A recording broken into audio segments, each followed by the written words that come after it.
The Ecowas Parliament convened an emergency virtual meeting to debate the resolution of the authority of heads of state and government on the activation of the standby force in Niger Republic. And for more on this latest development, I'm being joined by our correspondent, Moyo Thomas, and she joins me from Abuja studio. Moyo, good to have you on the bulletin at this time. So first off, briefly give us the outcomes of the virtual meeting held to discuss the Niger crisis.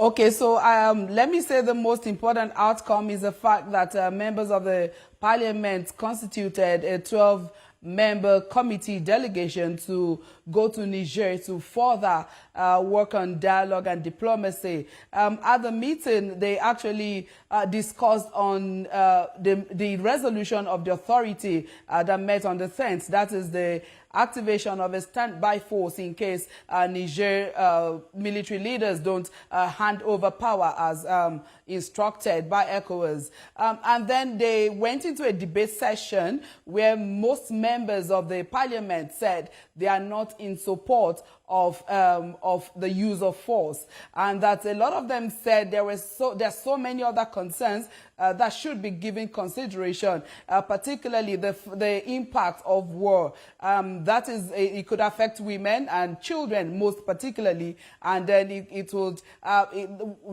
Most of them said, we usually know the start of war, but nobody knows the end of war. So for that, they didn't support ECOWAS going ahead with war. But then Linda Ikpeazu had to remind them that the fact that ECOWAS is saying that they want to use military intervention does not mean ECOWAS wants to go to war. That military intervention is not the same as war, but some of them actually still insisted that military intervention is the same as war. And then another member of parliament that supported Linda Ikpeazu said that for the military leaders to have toppled a government, it is already a use of force. So there is nothing wrong in using force to remove the same military leaders. So there was this back and forth on the debate, but at the end of the whole meeting, when they had to read the communique, their resolution, and then it still contained that they support.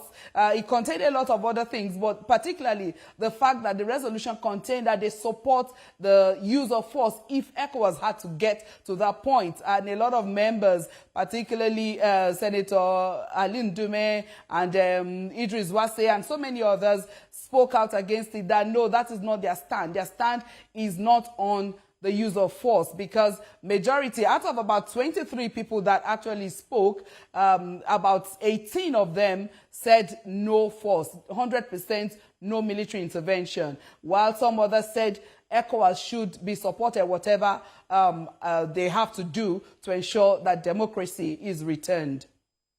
Indeed, if with that notion that they don't want any use of force, with 18 members stating that no force should not be adopted, could you give us exactly the main arguments for this dialogue and diplomacy as against the use of force? Just give us a brief on that. Okay, so they still said that they believe diplomacy would work, and then some said if ECOWAS did not try to use force in Mali, in Guinea, and in Burkina Faso, why are they trying to use force now?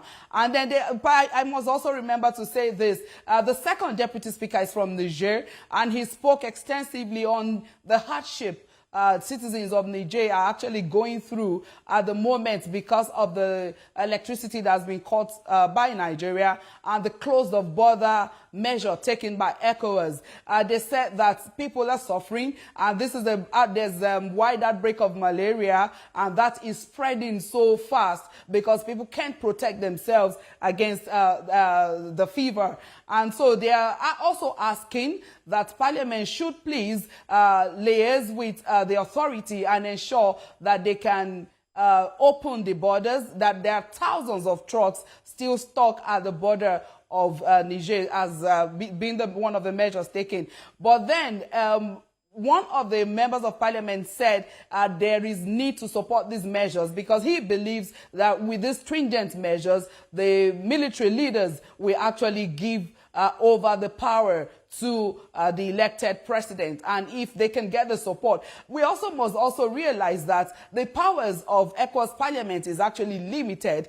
They only serve as an advisory body. So whatever this delegation or this resolution is going to be is just an advice to Ecowas Authority. Ecowas Authority has the final say, and they are not compelled by protocol to get in touch or to liaise or to get the opinion of the Ecowas Parliament. But then Ecowas Parliament feels it is also their responsibility, since they are the voice of the citizens of the community. It is important for them to speak up at this time and let the authority know the feelings of the people. And they said the feelings of the people is that there should be no military intervention. Right, and that's a fine place to leave it. Foreign Affairs correspondent Moyo live for us from Abuja. Thanks a lot for the update there.